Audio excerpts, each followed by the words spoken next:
let's go to these kids. One is 15, one is 14. So the 15-year-old will now be facing criminal liability?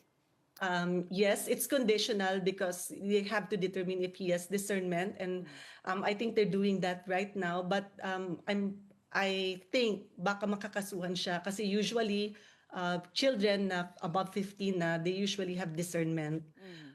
Yes, so baka makakasuhan siya ba, pero ayokong pangunahan yung ating court, Okay. ayokong I'd pangunahan like yung to ating ask also, how do you determine discernment? How is that There's measured? a tool. Yeah, it's the social worker who measures it.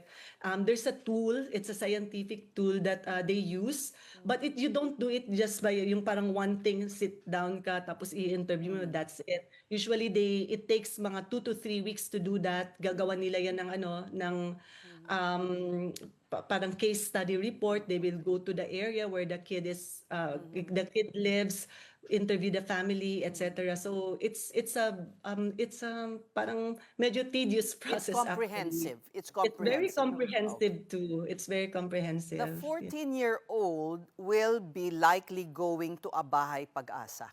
Most likely because the crime is grave. It's serious.